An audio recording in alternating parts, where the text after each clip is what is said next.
மக்கள் முடிவெடுத்தான். தமிழ்நாட்டை ஆளப்போவது நாம் தமிழர் கட்சி. தமிழ் மீள வேண்டும், தமிழர் வாழ வேண்டும் என்றால் நாம் தமிழர் ஆள வேண்டும் என்று மக்கள் முடிவெடுத்தார்.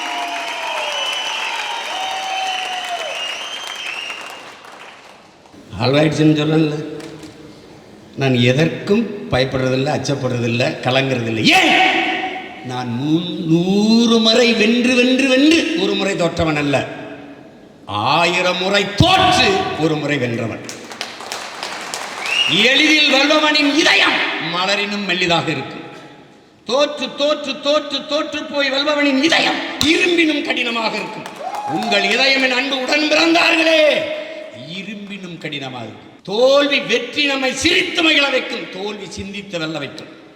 நாம் வெல்லுவோம், வெல்லுவோம், நம்பிக்கையோடு. இவ்வளவு தூரம் வரும் நீ நினைச்சிய?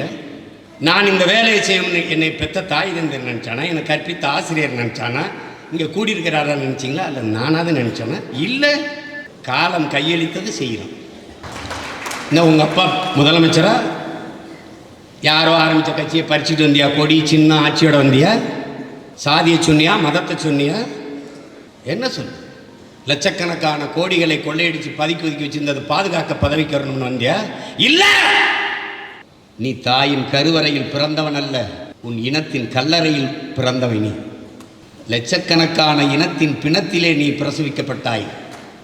நீ தாயின் தாளாட்டில் வளர்ந்தவன் அல்ல, உன் இனத்தின் ஒப்பாரியிலும் ஓலத்திலும் பிறந்தவன், வளர்ந்தவன். நீ அழிவின் விளிம்பில் நிற்கிறாய். விழித்துக் கொள்ளவென்றால் சுத்தமாக முடிஞ்சிடும்.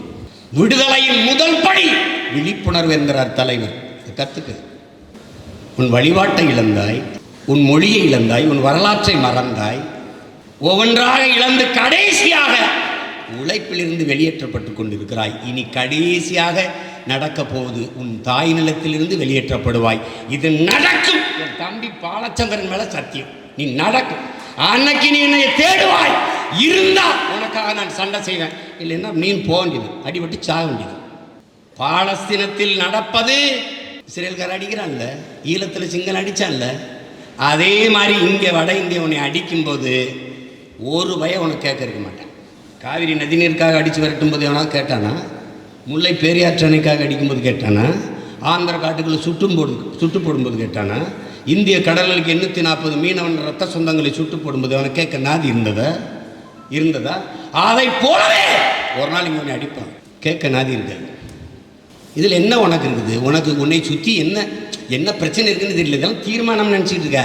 உன் இனத்துக்கு இருக்கிற பிரச்சனை அதில் ஒரு துளி நீ முதல்ல முடிவெடுத்துக்க. நீ இந்த பிரச்சனைகளை கேட்க வந்தவனா, தீர்க்க வந்தவனா? நீ தீர்க்க வந்தவன் அப்படின்னா அதுக்கு வேற வேலை செய்யணும். நீங்கள் மாபெரும் புரட்சியாளர்கள். நீங்கள் ஒரு தடவை தனியாக இருக்கும்போது யோசிச்சு பாருங்களேன்.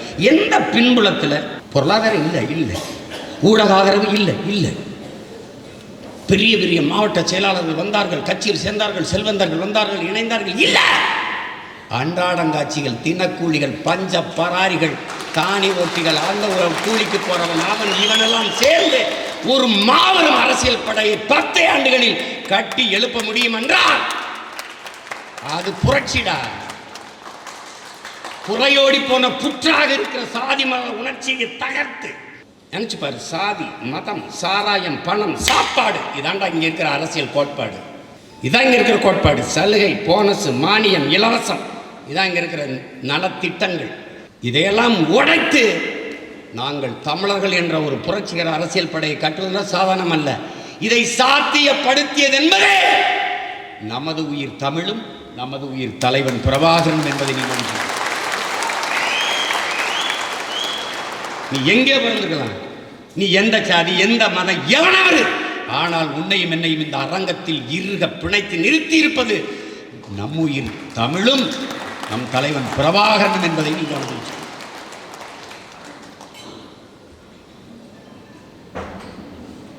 நான் சொல்ல விரும்புவது உங்களுக்கு ஒண்ணுதான்.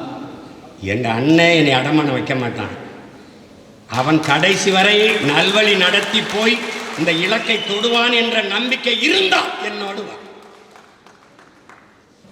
இவன் எப்படியாவது தோற்க வேண்டும் என்று நீ போராடாதே, நீ எப்படியாவது வெல்ல வேண்டும் என்று போராடு. இதுதான் உன்னுடைய நிலைப்பாடாக இருக்க வேண்டும், கோட்பாடாக இருக்க வேண்டும். அவன் குள்ளமாக வேண்டும் என்று நீ எண்ணாதே. நான் உயரமாக வேண்டும் என்று என்ன. அதான் முக்கியம். அதற்கு வழிதான், ஒரே வழிதான் இருக்கிறது நண்பிற்குரியவர்களே. இந்த மண்ணை மாற்றுவதற்கு முன்பு நான் என்னை மாற்ற வேண்டும். அதான் முக்கியம். இந்த மண்ணை வெல்வதற்கு முன்பு மக்களின் மனதை வெல்லணும். அதான் முக்கியம். அதுதான் மக்களின் இதயத்திற்கு நெருக்கமாக செல்லுங்கள்னு சொல்றது.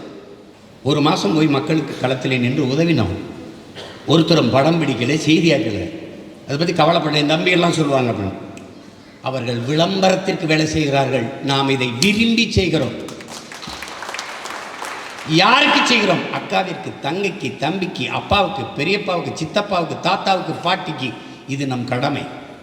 இங்கே எல்லாம் சொன்னாங்க, என் தங்கச்சி இளவஞ்சி கூட அந்த ஆணுக்கு பெண்ணுக்கு சமமாக 50 20 தொகுதி.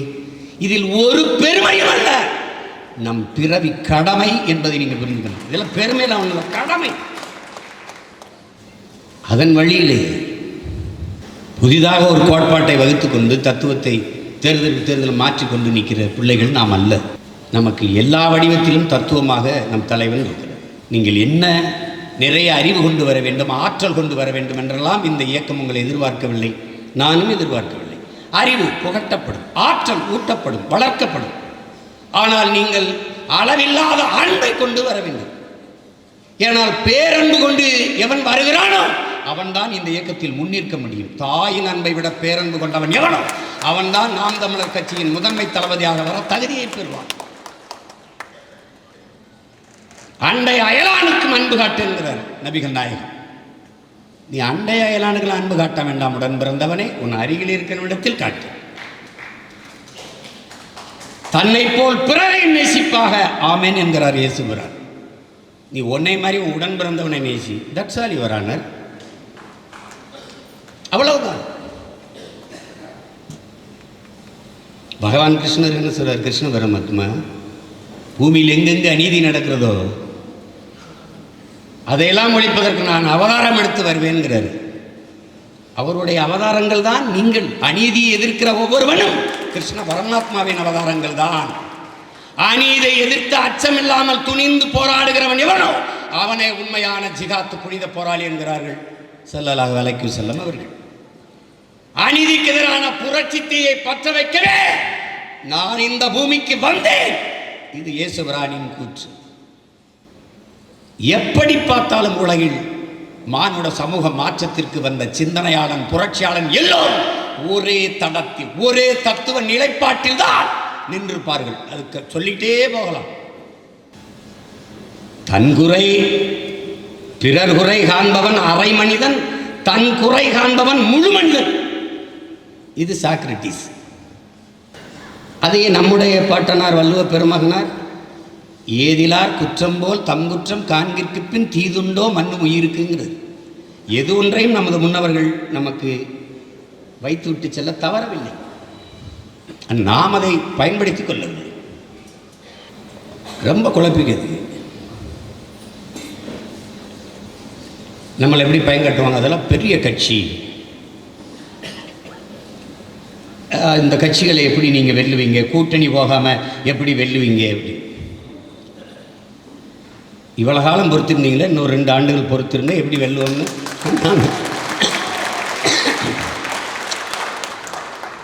சீமா இவன்லாம் ஒரு ஆளா? இப்போ இவனும் ஒரு ஆள். இப்போ தெரியுதுல்ல, கொஞ்ச நாள் கழிச்சு இவன் தாங்க ஆளு. எங்கள் கனவு ஒன் ஆஃப் தி பார்ட்டி அல்ல, நம்பர் 1 பார்ட்டி. அதான் எங்கள் கனவு. சும்மா கூட்டணி வை கீட்டணி வை அப்படின்னு. தம்பி, கற்றறிவை விட பட்டறிவு மேலானது. அதுக்கு நானே எல்லாத்தையும் பட்டுக்கிட்டு இருக்கணுங்கிறது இல்லை.